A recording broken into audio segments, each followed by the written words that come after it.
What if I told you that one of the most celebrated documents in American history, the Emancipation Proclamation, was not the grand act of liberation we've all been taught to believe? What if, on the day it was signed, it freed almost no one? This isn't a conspiracy theory.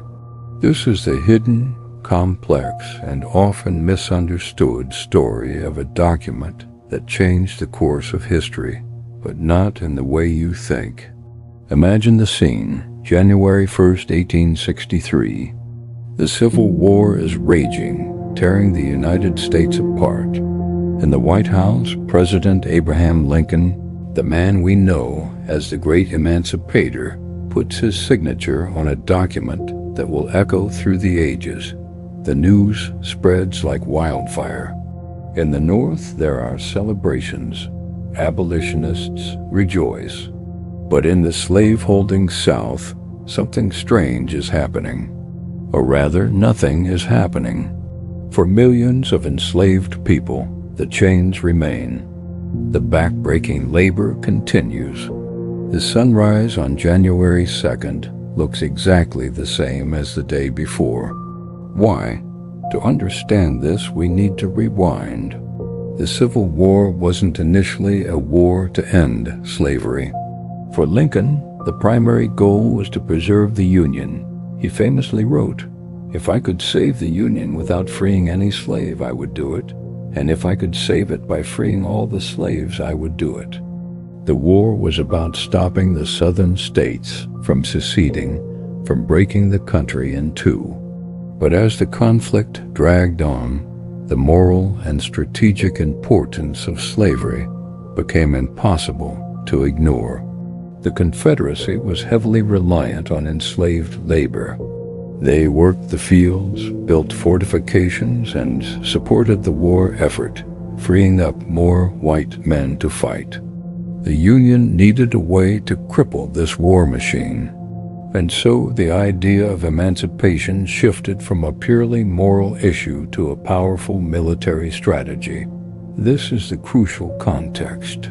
The Emancipation Proclamation was born not just from a desire for justice, but from the brutal necessities of war. Now let's look at the document itself. Here's the dark secret, the fine print that history classes often skip over. The proclamation declared that all enslaved people in the rebellious states were thenceforward and forever free. Sounds good, right? But which states were rebellious? The Confederacy. And what power did Lincoln have over the Confederacy? Absolutely none. He was the president of the Union, their sworn enemy. It was like the CEO of one company issuing a command to the employees of a rival company. It carried no legal weight in those territories. Even more shocking is what the proclamation didn't do. It explicitly did not apply to the slave states that had remained loyal to the Union: Missouri, Kentucky, Maryland, and Delaware. It also exempted parts of Confederate states that were already under Union control, like several counties in Virginia and parishes in Louisiana. Think about that for a moment. The proclamation freed slaves only in the places where the Union had no power to enforce it. And it kept slavery legal in the places where it did have power. So, on January 1st, 1863, the immediate, tangible effect was nearly zero. No chains were broken by Lincoln's pen alone. Was it all just a hollow gesture? A piece of political theater? Not quite.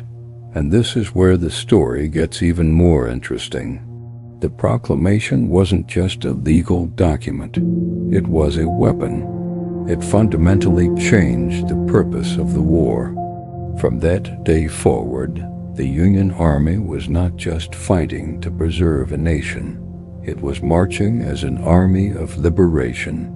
Every time Union soldiers advanced into Confederate territory, they carried the promise of the proclamation with them.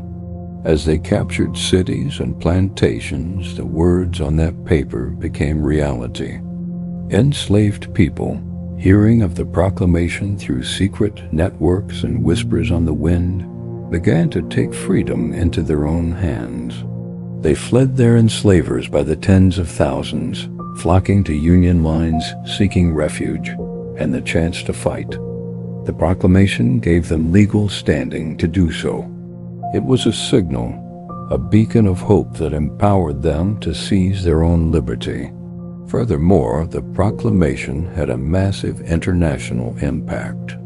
Britain and France, who had been sympathetic to the Confederacy and considering intervention, were strongly against slavery.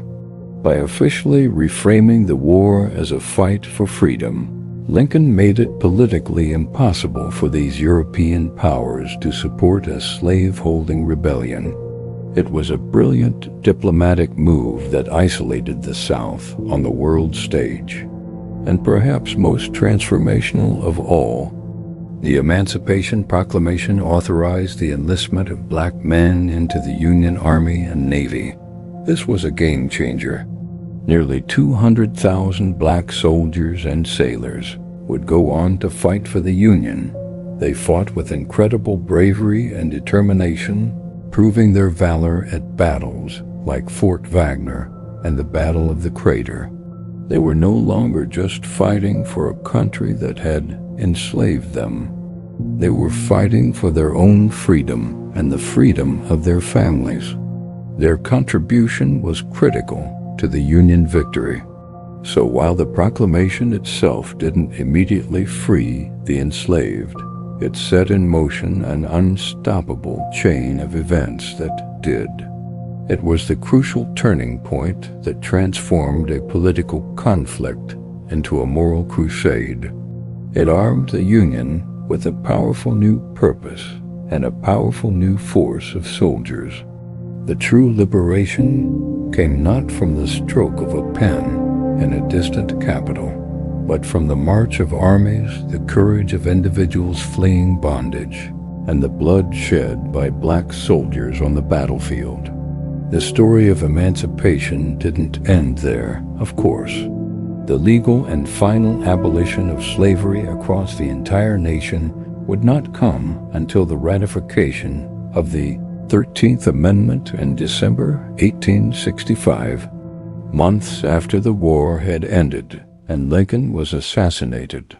That amendment finished the job that the Emancipation Proclamation had started. The dark secret of the Emancipation Proclamation isn't that it was a lie, but that its power was symbolic and strategic, not immediate. It was a promise, not a reality. It was a key that didn't magically unlock the shackles, but was placed into the hands of those who could break them. It reminds us that history is never as simple as a single document or a single hero. Freedom is rarely given. It is almost always taken, fought for, and won through immense struggle and sacrifice. The real story isn't just about Lincoln the Emancipator, but about the millions of enslaved people and the thousands of black soldiers who became their own liberators. Thank you for joining us on Tales of Secret Wisdom. If you found this hidden history fascinating, be sure to like this video and subscribe to our channel for more stories that challenge what you thought you knew. Let us know in the comments what you think. Until next time, keep questioning.